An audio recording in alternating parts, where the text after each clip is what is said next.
Hello students, welcome to today's class. మనం previous classes అన్నిట్లోనూ కూడా మీన్ వాల్యూని ఎలా ఫైండ్ చేయాలి అనే విషయాన్ని చూసామండి. ఈ స్టాటిస్టిక్స్లో ఇంకొక కాన్సెప్ట్ ఉంది, దాన్ని ఫైండింగ్ ఆఫ్ మోడ్ అని చెప్పేసి అంటారు. Mode of a statistics or set of values, దాని గురించి ఇప్పుడు మనం డిస్కస్ చేయబోతున్నాము. అయితే ఇది డిస్కస్ చేయడానికి ముందుగా ఏంటంటే, మనం ఎక్సర్సైజ్ ప్రాబ్లమ్స్ చేసినప్పుడు ఓన్లీ వన్ ప్రాబ్లమే చేసాం. అయితే మీరు స్టూడెంట్స్ ఆల్ గుడ్ స్టూడెంట్స్నో మిగతావన్నీ కూడా చేస్తారు, సోషల్లో ఉన్న స్టూడెంట్స్ అంతా ఓన్గా చేస్తారు మీరు. కాబట్టి నేను దాని మీద వీడియో రికార్డింగ్ అనేది చేయట్లేదు. పర్హాప్స్ ఎవరికైనా డౌట్స్ ఉన్నట్లయితే కనుక అప్పుడు తర్వాత చేస్తాను. ప్రస్తుతం మనం నెక్స్ట్ దాంట్లోకి వెళ్ళిపోదాం. ఏంటంటే మోడ్ అంటే ఏంటి అనే దాని మీదకి మనం ఫోకస్ చేద్దాం. ఓకేనండి, రాసుకోవాలి అందరూ. ఒకసారి ఈ డెఫినేషన్ కనుక చూసినట్లయితే, mode in statistics is the value that has higher frequency. Frequency అంటే ఏంటి ముందుగా తెలియాలి మనకి. మనం మీన్ వాల్యూ కనిపెట్టేటప్పుడు ఎఫ్ఐ అని రాసుకున్నాం, చూసారండి. F I is nothing but frequency, number of times the event occurred. Number of times and event occurred అనేటువంటి దాన్ని మనం ఏం మాట్లాడతామంటే ఫ్రీక్వెన్సీ, ఎన్నిసార్లు వచ్చింది అని. ఇప్పుడు మనకి ఇలా డేటా ఇచ్చారు కదండి, ఇది గ్రూప్డ్ డేటానా అన్గ్రూప్డ్ డేటానా? అన్గ్రూప్డ్ డేటా, ఎందుకంటే దీంట్లో ఏమి ఇవ్వలేదు, క్లాసెస్ ఏమి ఇవ్వలేదు. సో ఇప్పుడు ఇలా ఇచ్చినటువంటి దాన్ని మనం ఏదైనా ఇచ్చినట్లయితే డేటా, ఆ డేటాకి మనం ఒక టేబుల్ తయారు చేసుకోవాలి. అంటే ఎన్ని వికెట్స్ తీసుకుంటున్నారు, దాని యొక్క ఫ్రీక్వెన్సీ ఏంటి అనేటువంటి ఒక టేబుల్ని మనం తయారు చేసుకుని, ఆ టేబుల్లో ఆ వాల్యూని బట్టి మోడ్ చెప్పచ్చు. ఎలా చూడొచ్చు అనేది నేను నేర్పుతాను. ముందుగా టేబుల్ రాసుకోవాలి. Solution, let us form the frequency distribution table. Frequency distribution టేబుల్ని ఫామ్ చేయండి. ఎప్పుడైనా ఫ్రీక్వెన్సీ డిస్ట్రిబ్యూషన్ టేబుల్ మనం ఫామ్ చేసేటప్పుడు మనం లోయర్ వాల్యూ నుంచి హయ్యర్ వాల్యూకి రెగ్యులర్ ఇంక్రిమెంట్లో వెళ్ళాలి. ఇది అన్న రూల్ అవునో కాదో మీకు అనవసరం, అలా చేసుకుంటే ఈజీ మనకి. అంటే ఏంటి రెగ్యులర్ వాల్యూ అంటే ఏంటి అంటే, ఇంక్రిమెంట్ అంటే ఏంటి చూడండి ఒకసారి. నెంబర్ ఆఫ్ వికెట్స్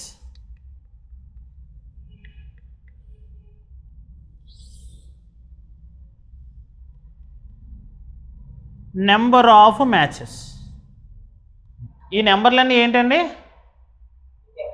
వికెట్స్, ఎన్ని వికెట్లు తీశారు అని. సో ఫస్ట్ ఈ నెంబర్లో అన్నిటికంటే లోయెస్ట్ వాల్యూ ఎవరు? 0. ఎన్నిసార్లు వచ్చిందండి? ఒకసారిగా వచ్చింది. అంటే ఒక మ్యాచ్లో ఏ వికెట్లు తీయలేదు ఆ బౌలర్ గారు ఎవరో కానీ. తర్వాత 0 తర్వాత నెక్స్ట్ నెంబర్ ఎవరు? ఆ 1 అందులో ఉందా? ఉంది. కాబట్టి ఒక వికెట్ ఎన్నిసార్లు తీశాడు? ఒకసారి. ఓకే, రెండు నెంబర్ వేస్తున్నారు, 2 అందులో ఉందా? 2 నెంబర్ ఎన్నిసార్లు వచ్చింది? 3 సార్లు వచ్చింది. Very good. 3 నెంబర్ ఉందా అక్కడ? ఎన్నిసార్లు వచ్చింది?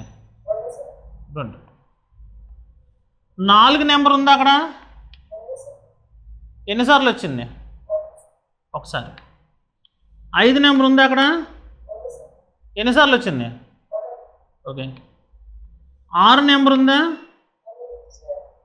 ఎన్నిసార్లు వచ్చింది? ఒకసారి. 7 నెంబర్ ఉందా? 8 ఉందా? 9 ఉందా? లేవు కదా, ఏమీ లేవు కదా. ఉన్న నెంబర్లు అన్నిటికీ నేను ఫామ్ చేసినట్టేనా, అప్పుడు మనం ఈ 7 వేసుకోక్కర్లేదు. ఇప్పుడు 0 వికెట్లు ఒకసారి ఒక మ్యాచ్లో తీశాడు, అంటే ఏం తీయలేదు వికెట్లు. 1 వికెట్ ఒకసారి తీశాడు. 2 వికెట్లు 3 మ్యాచ్ల్లో తీశాడు. 2 వికెట్లు. 3 వికెట్లు ఎన్ని మ్యాచ్ల్లో తీశాడు? 2 మ్యాచ్ల్లో తీశాడు. 4 వికెట్లు ఎన్ని మ్యాచ్ల్లో తీశాడు? 5 వికెట్లు ఎన్ని మ్యాచ్ల్లో తీశాడు? 6 వికెట్లు ఎన్ని మ్యాచ్ల్లో తీశాడు? మొత్తం ఎన్ని మ్యాచ్లు కౌంట్ చేయి. 1 + 1 2, 2 + 3 5, 5 + 2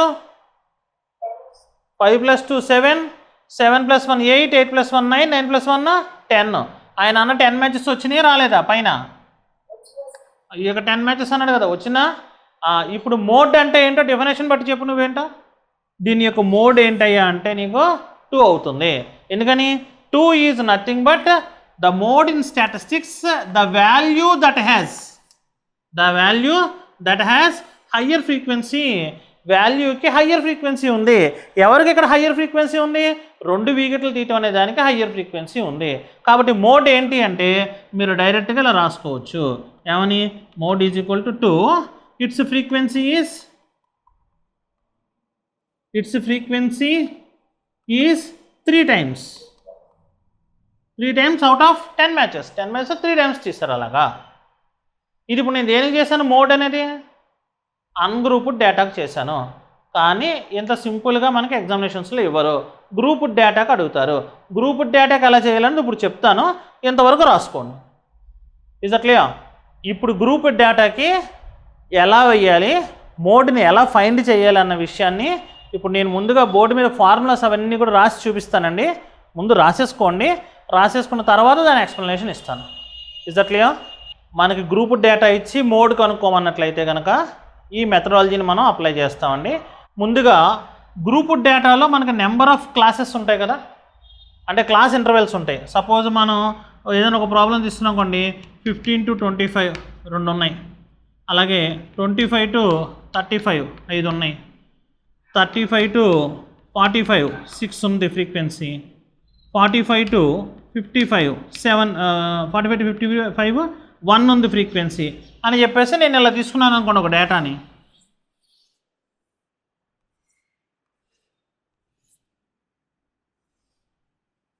ఈ క్లాస్ ఇంటర్వెల్స్లో ఏ క్లాస్ ఇంటర్వెల్ దగ్గర మీకు మ్యాక్సిమం ఫ్రీక్వెన్సీ వచ్చింది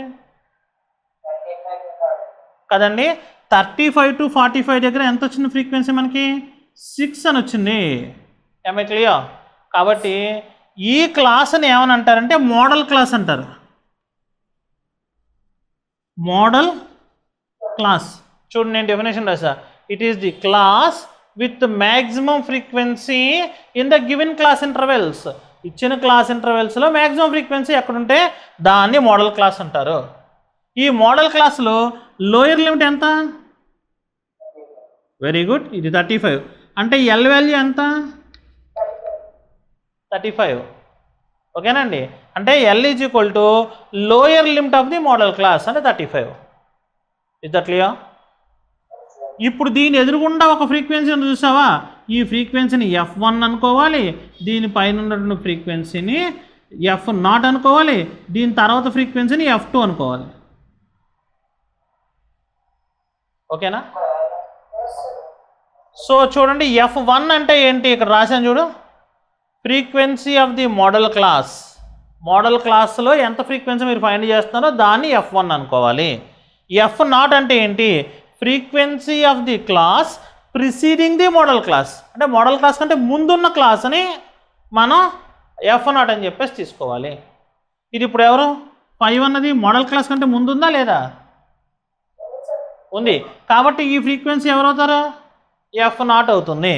తర్వాత F2 అంటే ఏంటి? Frequency of the class succeeding the modal class. అంటే modal class succeeding the modal class అంటే దాడి వెళ్ళిపోయిన తర్వాత ఉన్న క్లాస్ ఏదైతే ఉందో, అంటే మోడల్ క్లాస్ తర్వాత ఏదైతే ఉందో దాన్ని మనం ఏమని తీసుకోవాలి? F2 అని చెప్పేసి తీసుకోవాలి. సో ఇప్పుడు ఈ ఫార్ములా కనుక మనం చూసినట్లయితే ఈ ఫార్ములాలో ఒక్క టర్మ్ తప్ప అన్నిటినీ మాట్లాడాం మనం. ఏమేమి మాట్లాడామండి? ఎల్ని మాట్లాడాం, F1 చెప్పాం, F0 చెప్పాం, ఇవన్నీ చెప్పాము. ఎవరిని మర్చిపోయాము చెప్పడం? వెరీ గుడ్, హెచ్ని మర్చిపోయాం. కానీ హెచ్ అంటే మనకు తెలుసుగా, ఏమని తెలుసు? Size of the class. H అంటే ఏంటండి? సైజ్ ఆఫ్ ది క్లాస్ లేదా విడ్త్ ఆఫ్ ది క్లాస్. ఇప్పుడు ఈ ప్లేస్లో హెచ్ వచ్చి size of the class interval అని చెప్పేసి తీసుకున్నా. అయితే ఎవరో విషయం గుర్తుపెట్టుకోవాలి, అన్ని క్లాస్ ఇంటర్వెల్స్ యొక్క సైజు ఒకటే ఉండాలి. అంటే 15లోంచి అంటే 25లోంచి 15 తీసేస్తే 10, 35లోంచి 20 తీస్తే 10, 45లోంచి 30 తీస్తే 10, 55లోంచి 40 తీస్తే 10. అంటే అన్ని క్లాస్ ఇంటర్వెల్ సైజెస్ ఒకటే కాబట్టి ఇక్కడ హెచ్ వాల్యూ ఎంత అంటే 10. జస్ట్ ఇది మనం ఐడెంటిఫై చేస్తాం అంతే, ఇందులో ఏమీ చేయం. ఈ ప్రాబ్లంలో మీన్ కట్టినంత కష్టం కూడా కాదు, జస్ట్ ఐడెంటిఫై చేస్తాం ఏది F1, ఏది F0, ఏది F2, ఏది L, ఏది హెచ్ చూసుకుంటాం, తీసుకెళ్ళి ఆ ఫార్ములాలో పడేస్తాం. పడేయంగానే క్యాలిక్యులేషన్ చేస్తే వస్తుంది. చాలామంది ఇది చేసేటప్పుడు ఇది ఈజీయే, కాకపోతే ఏంటంటే ఇక్కడ ఫార్ములా వేసేటప్పుడు 2F1 - F0 - F2 అన్నప్పుడు ఆల్జిబ్రిక్ సమ్మేషన్ చేసే చోట దెబ్బ పడతారు. ఆ ఆల్జిబ్రిక్ సమ్మేషన్ చేసే చోట మీకు ఎక్కడ ప్రాబ్లం లేకపోతే కనుక ఆన్సర్ కరెక్ట్గా వస్తుంది. అంటే ఇక్కడ -F0 - F2 ఇలా ఉన్నాయి కదా వాల్యూస్, ఆ వాల్యూస్ వేసుకునేటప్పుడు కొంచెం ఇబ్బంది పడుతుంటారు. అఫ్కోర్స్ మీరు తెలివైన విద్యార్థులు కాబట్టి అలా పడరు అనుకోండి, మామూలుగా చెప్తున్నా, జాగ్రత్త కోసం చెప్తున్నా. ఒక లెక్క చేద్దామండి. రైట్, ఆ బోర్డులోకి వచ్చేయండి.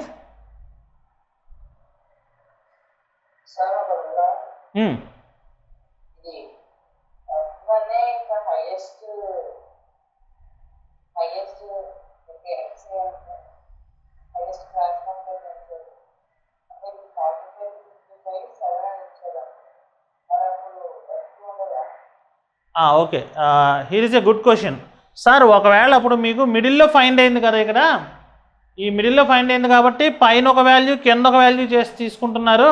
మరి అలా కాకుండా టాప్ ఎండ్లో వచ్చిందనుకోండి ఆ వాల్యూ, లేదా లోయర్ ఎండ్లో వచ్చిందనుకోండి వాల్యూ, అప్పుడేం చేయాలి అంటే ఏది లేదో దాన్ని 0 చేసుకుని చేస్తాం జనరల్గా.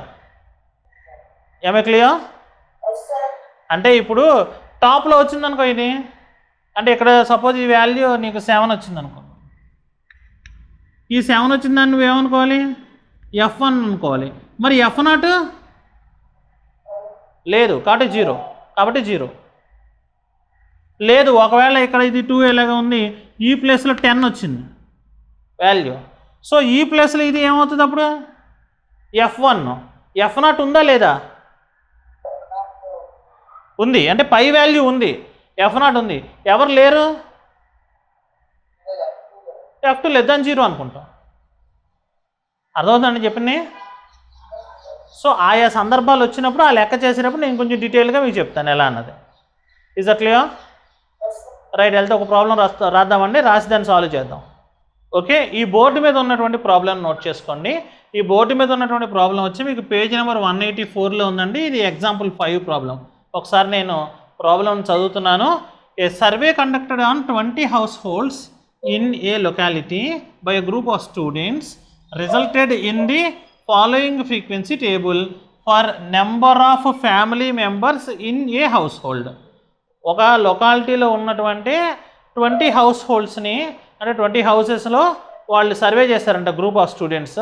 వాళ్ళు సర్వే చేసినప్పుడు వాళ్ళు ఒక్కొక్క ఫ్యామిలీలో ఎంతమంది మెంబర్స్ ఉన్నారు అనేటటువంటి దానికి ఒక టేబులేషన్ తయారు చేశారు. ఇప్పుడు వీళ్ళు ఏమంటున్నారు దీనికి? ఫైండ్ ది మోడ్ని కనుక్కోండి అని అన్నారు. మోడ్ని కనుక్కోండి అని అంటే ఈ టేబుల్ని మనం జాగ్రత్తగా అబ్జర్వ్ చేయాలి. జాగ్రత్తగా అబ్జర్వ్ చేయాల్సినటువంటి విషయం ఏంటండి అంటే, చూడండి, లోయర్ క్లాస్ సైజ్ నుంచి అప్పర్ క్లాస్ సైజుకి పెరిగిందో లేదో చూసుకోవాలి. ఫస్ట్ రెండు కంటిన్యూస్గా ఉందో లేదో చూడాలి. అంటే ఇప్పుడు చూడండి, ఇప్పుడు ఫ్యామిలీ సైజు 1 to 3, తర్వాత నెంబర్ ఏంటి? 3 to 5, తర్వాత 7 to 9, 9 to 11. ఎక్కడన్నా కటింగ్ ఉందా? లేదు కదా. అంటే ఇప్పుడు 1 to 3 వచ్చి 4, 5 అలా కట్టలేదు కదా. కాబట్టి మనం దీనికి మోడ్ కట్టడానికి అర్హులం. మనం తీసుకొచ్చి దీన్ని కట్టచ్చు మోడ్. 2, ఇది చిన్న సైజు అంటే 1 to 3 నెంబర్స్ పెరిగే విధానం. క్లాసు 1 to 3, తర్వాత 3 to 5, తర్వాత 5 to 7, 7 to 9, తర్వాత 9 to 10. కరెక్ట్గా రెగ్యులర్ ఇంక్రిమెంట్లోనే ఉందా లేదా? ఉంది. అంటే ఇది కంటిన్యూస్గా ఉండాలి, రెగ్యులర్ ఇంక్రిమెంట్లో ఉండాలి. అలా ఉంటేనే మనం మోడ్ కట్టడానికి అక్కడ మనం ఆ బోర్డులో చెప్పిన ఫార్ములాలన్నీ వేయాలి. ఓకేనా అండి? సో ఇప్పుడు నేను దీనికి సొల్యూషన్ రాస్తున్నాను. సొల్యూషన్ రాసేటప్పుడు అండి పెద్ద టేబుల్ ఇలా వేసి ఆ టేబుల్ పక్కన ఇటు ఫ్యామిలీ సైజ్ అని అక్కడ నెంబర్ ఆఫ్ ఫ్యామిలీస్ అని చెప్పేసి టేబుల్ని పెట్టుకుని దాని నుంచి కూడా మనం వేయచ్చు, అదొక విధానం. లేదా చిన్న లెక్కే కాబట్టి ఇలా చూసి కూడా వేయచ్చు. ఏం చేద్దాం? టేబుల్ వేద్దామా, దీని నుంచి వేసేద్దామా? దీని నుంచి వేసేద్దామండి. సరే, ఇప్పుడు ఇందులో సొల్యూషన్ మోడల్ క్లాస్ ఎవరో చెప్పండి.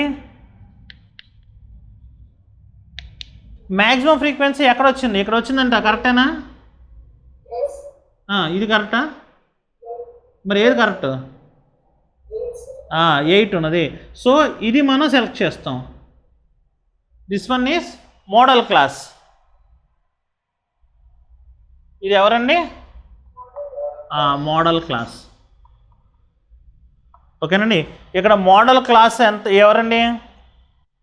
3 to 5 కదా. ఇది స్టెప్ మనం రాయక్కర్లేదు, మన అవగాహన చేసుకోవడం కోసం రాస్తున్నాను నేను. మోడల్ క్లాస్ వచ్చి 3 to 5 విత్ ఫ్రీక్వెన్సీ 8. సో ఇప్పుడు దీని ప్రకారం చెప్పు, L ఈజ్ ఈక్వల్ టు ఎంత? ఎల్ అంటే ఎవరు అసలు?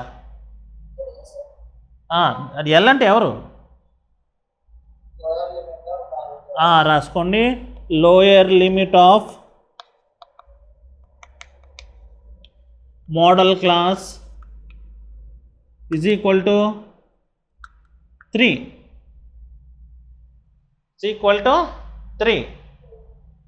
ఓకే. ఇప్పుడు ఇంకా ఎవరిని రాయొచ్చు? హెచ్ ఈజ్ ఈక్వల్ టు ఏం రాయాలి? సైజ్ ఆఫ్ ది క్లాస్ ఎంత సైజు? 2. 3లోంచి 1 తీస్తే 2, 5లోంచి 3 తీస్తే 2, 7లోంచి 5 తీస్తే 2, 9లోంచి 7 తీస్తే 2, 11లోంచి 9 తీస్తే 2. అన్నీ సమానంగా ఉన్నాయో లేవో చూసుకోవాలి. ఒకసారి మళ్ళీ ట్రిక్కీగా అడుగుతాడు, ఎక్కడన్నా సమానం కాలేదనుకోండి ఇంకా మోడ్ అనేది ఇంకా వేయకూడదు. దాంట్లో ఆ ఫార్ములా ఉండదు, దాని మోడ్ కనిపెట్టాం, ఈ మెథడాలజీలో కనిపెట్టలేము. అర్థమైందా? సో ఇప్పుడు క్లాస్ సైజ్ ఎంత అని అన్నారు అనుకోండి, 2. చాలాసార్లు నేను లెసన్ టీచ్ చేస్తున్నప్పుడు హెచ్ అని కనబడంగానే ఏమంటున్నానంటే హైట్ అని అంటున్నాను. అంటే హైట్ అని ఎందుకు అంటున్నానంటే అది అలవాటు అయిపోయింది. ఫిజిక్స్లోను కెమిస్ట్రీలోను H is equal to height అని రాస్తుంటాం కదా, అలవాటు అయిపోయింది. నిజంగా హెచ్ అంటే సైజ్ ఆఫ్ ది క్లాస్, లేదంటే క్లాస్ విడ్త్. ఓకేనా? రైట్. దీని తర్వాత మిగతా వాల్యూస్ రాద్దాం. ఇక్కడ ఎవరు? F1 ఈజ్ ఈక్వల్ టు ఏంటిది? Frequency of the modal class ఎంతండి? 8. F0 is equal to visiting the modal class అంటే మనం ఈ క్లాస్ కంటే ముందు ఉన్నటువంటి క్లాస్ యొక్క ఫ్రీక్వెన్సీ ఎంత వెయ్యాలి కదండి. ఇది 8 అనుకోండి, దీని ముందు ఉన్న దానిలో ఎంత ఉందండి ఫ్రీక్వెన్సీ? 7 ఉంది. కాబట్టి అక్కడ వాల్యూ ఏమవుతుంది? 7 అవుతుంది. Value is equal to 7. F2 is equal to frequency of the class succeeding the modal class తర్వాత ఉన్నటువంటి క్లాస్ యొక్క ఫ్రీక్వెన్సీ ఎంత అని అంటున్నాడు. ఇది మోడల్ క్లాస్ కదా, దీని తర్వాత ఫ్రీక్వెన్సీ ఏమవుతుంది? 2 కదండి. దీని యొక్క తర్వాత ఫ్రీక్వెన్సీ మనకు 2 అవుతుంది. అంటే అక్కడ వాల్యూ ఎంత అవుతుంది? F2 అనేది ఓకే, F2 అనేది ఇప్పుడు మీకు వాల్యూ 2 అయింది. అన్నీ వచ్చేసినాయా? ఫార్ములా కావాల్సినటువంటి అన్నీ వచ్చేసినాయా వాల్యూస్? ఎల్ వచ్చింది, F1 వచ్చింది, F0 వచ్చింది, F2 వచ్చింది, హెచ్ వచ్చింది. కాబట్టి డైరెక్ట్గా మోడ్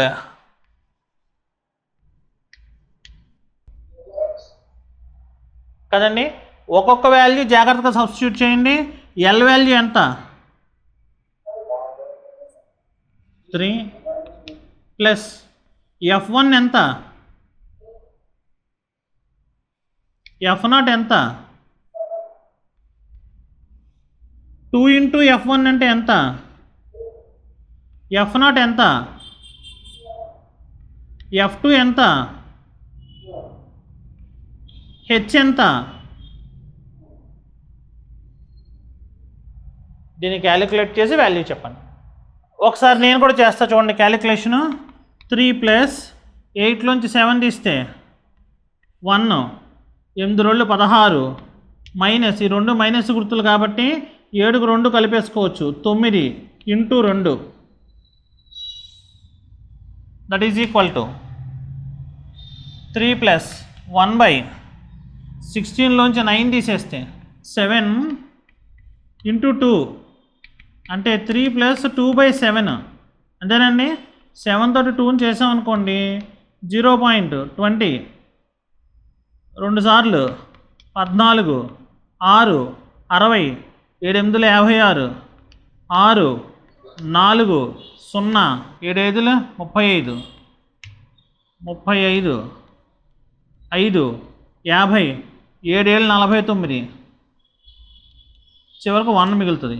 అంటే దీని వాల్యూ 3 ప్లస్ 2 0.2857 అంటే ఫైనల్గా వాల్యూ ఎంత వచ్చిందండి 3.2857 దట్స్ వాల్యూ. ఏమగ్లియా అర్థమైనట్టేనండి చెప్పింది. సో ఇలా మనం చాలా నీట్గా క్యాలిక్యులేషన్ చేసుకోవాలి. ఈ ప్లేస్కి వచ్చిన దగ్గర తర్వాత మాత్రం కొంచెం జాగ్రత్తగా క్యాలిక్యులేషన్ చేసుకుంటే ఆన్సర్ వచ్చేస్తుంది. ఓకే, మిగతా లెక్కలు నెక్స్ట్ క్లాస్లో చేద్దాం. Thanks for watching till the end. Thank you.